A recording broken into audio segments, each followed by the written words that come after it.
এই जोटा हूँ एट्रोमिक्स आर वैक्सीन सेटा हूँ कैंसर हवा परे से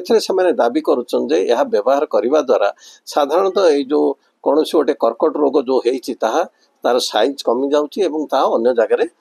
स्प्रेड जो होती कमी जाइए। विश्व को मिली गोटे आश्वस्तिकर खबर कैंसर भली दुरारोग्य एक बड़ मारात्मक रोग को एवं वर्तमान सहजरे किपरि भावे चिकित्सा करा जाय परिबो एवं रोगी मृत्यु मुखर बंची पारिबो से नहीं रूस पक्षरु एक बड़ उपलब्धि आविष्कार करा जायछि बा टीका गोटे आविष्कार करा जायछि एवं से टीका खूब शीघ्र रूस रे तांकु मागणारे वितरण करा जिवो एवं से संपर्क रे आलोचना करिबा मो सहित रहिसंती वरिष्ठ कैंसर चिकित्सक सुरेंद्रनाथ सेनापति। सर प्रथम आपन धरित्री को स्वागत करिवि एवं प्रथम प्रश्न मोर रहिबो सर रूस जो टीकाटी वर्तमान आविष्कार कला से संपर्क टी प्रथम मत रखिबे आपन। हाँ आमे भाबुते या गोटे स्वागत योग्य पदक्षेप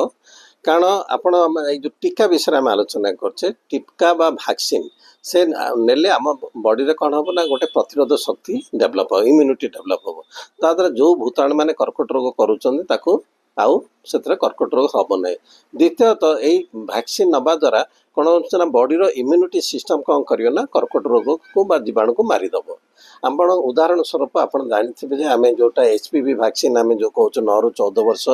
झील मानक देले कौन हम ना भविष्य जरा आउ कर्कट रोग हम ना। तेणु यह हूँ वैक्सीन इतिहास। तेणु बर्तमान रशिया कौन करिसंती ना 2024 रे एंटरोमिक्स नामक गोटे वैक्सीन बाहर कर NMR तांकर ये वैक्सीन बाहर कर 2025 रे से माने गोटे वैक्सीन बाहर कर जहाँ ना हूँ पर्सनालाइज MRA वैक्सीन तार को हूँ गामेलिया सेंटर सेटा को बाहर कर बर्तमान प्री क्लिनिकल स्टेज परीक्षा कर सारे से दाबी करुँच व्यवहार करने द्वारा साधारणतः ये जो कौन गोटे कर्कट रोग जो होती तार साइज कमी जाऊँगी अन्य जगह स्प्रेड जो होची से कमी जाइए। से साधारणतः ये जो गामेलिया इंस्टीट्यूट से मेलानोआ 2025 एंड रे से ह्यूमन ट्रायल करेंगे आउ जोटा एंटरमेक से ऑलरेडी 44 वॉलंटियर्स मध्य से अप्लाई कर जहाँद्वारा कि जो तार वैक्सीन कुप्रभाव से अनुभव करना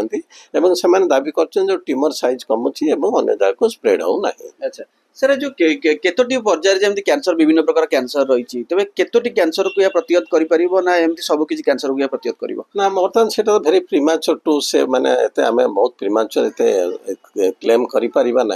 कारण कौन से गोटे वैक्सीन बा ड्रग जदि फेज 3 बा फेज 4 ट्रायल न आसिले आमर ह्यूमन मनीष देहरे सेटा आम चिकित्सा व्यवहार करें ना कि गोटे फाइनाल कंक्लूजन नहीं पारिया ना किंतु जेहेतु से गोटे प्रिलिमिनारी स्टेज पाई रिजल्ट भल आसूची तेणु से आशा कर ह्यूमन क्षेत्र में जो व्यवहार हम पॉजिटिव रिजल्ट पाइबे। अच्छा तेरे कहीपर कि आश्वस्ति प्रकार खबर एवं यह जदि लागू करा जाए हुए तो किसी विश्ववासी कैंसर कवल मुक्ति पाई परिबे। हाँ आम तो जहाँ देखो बर्तमान तो हूँ सब इम्यूनोथेरापी जुग हाँ बहुत इम्यूनोथेरापी बर्तमान आम व्यवहार कर बहुत कर्कट रोगी भी भल होती तेणु आशा कर गोटे माइलस्टोन जदि आउ गोटे वैक्सीन आड हो पार निश्चित बहुत कर्कट रोगी से फायदा पाइबे दुरारोग्य हो पारे। अच्छा आउ गोटे प्रश्न रहा आपन को कि भारत में बर्तमान केते कैंसर रोगी अच्छा जदि यार प्रभाव बा ए टीकाकरण करागला हुए तो भाव किसी ना कि फायदा आसो निश्चित कारण आम जो देखुचु जे दुईटा जिनस गोटे हूँ कर्कट रोग नहबा आदि है कर्कट रोग हम प्रतिहत करवा आम देखुचु भारत में पुरुष मान मुखगर कर्कट रोग महिला मान जरायु कर्कट रोग आ स्तन कर्कट रोग ये जरायु कर्कट रोगी जो तांकर हूँ ह्यूमन पापिलोमा भाइरस गोटे कारण तेणु तापाई अलरेडी वैक्सीन आसला जदि आम वैक्सीन एबेट यूज करवा ताला आशा करें 10-15 वर्ष पर जरायु कर्कट रोग संपूर्ण दुरारोग्य संपूर्ण आरोग्य रोगी आरोग्य हो पारे। आउ ये जो इम्यूनोथेरापी जो आसूची इम्यूनोथेरापी जब आम व्यवहार करवा आशा करुचे बहुत रोगी भल हो पारे। आमर विगत जो डाटा अच्छी वर्ष प्राय 14,50,000 हाराहारी नुआ कर्कट रोग भारत में डिटेक्ट होती से प्राय अधा रोगी मृत्यु मुखर पड़ुंट तेणु जब आम वैक्सीन व्यवहार करा बहुत रोगी यही रोगर मुक्त हो पारे किंतु आमको यहाँ प्रमाण करा पड़ो फेज 3 और फेज 4 रे प्रमाण करा पड़ो। सर एटा जो कहउचंदी सर रूज जो दाबी करूची कि याकू टीका नेबा द्वारा निहाती भाबरे कैंसर दूरीभूत होई परिबो तबे सर कैंसर हेला परे नेबो जणे रोगी ना कैंसर न हेबा पूर्व मध्ये जेबे किछि अनुभव करिवो सेबे नै जीवो सर ନାଇଁ ମୁଁ ଦୁଇଟା ଜିନିଷ କହିଲି ଏଇ ଯୋଉଟା ହଉଛି ଏଟ୍ରୋମିକ୍ସ ଆଉ ଏମାରେ ଭ୍ୟାକ୍ସିନ୍ ସେଇଟା ହଉଛି କ୍ୟାନ୍ସର ହେବା ପରେ ତେଣୁ କ୍ୟାନ୍ସର ହେଲା ପରେ ତାକୁ କଣ୍ଟ୍ରୋଲ କରିବା ପାଇଁ ଏ ଭ୍ୟାକ୍ସିନ୍କୁ ବ୍ୟବହାର କରାଯିବ କିନ୍ତୁ କ୍ୟାନ୍ସର ହେବା ପୂର୍ବରୁ ସେଇଟା ତ ବର୍ତ୍ତମାନ ଆମ ହାତରେ ଅଛି ହ୍ୟୁମାନ୍ ପାପିଲୋମା ଭାଇରସ୍ ତା ଏଗେନଷ୍ଟ ଯେଉଁ HPV ଭ୍ୟାକ୍ସିନ୍ ଆମେ ଯେଉଁଟା ଜରା କର୍କଟରୁ ପ୍ରତିରୋଧ କରିବା ପାଇଁ ତେଣୁ ତାକୁ ବ୍ୟବହାର ଆମେ ବର୍ତ୍ତମାନ ଭ୍ୟାକ୍ସିନ୍ ଆମର ସରକାର ମଧ୍ୟ ଭ୍ୟାକ୍ସିନ୍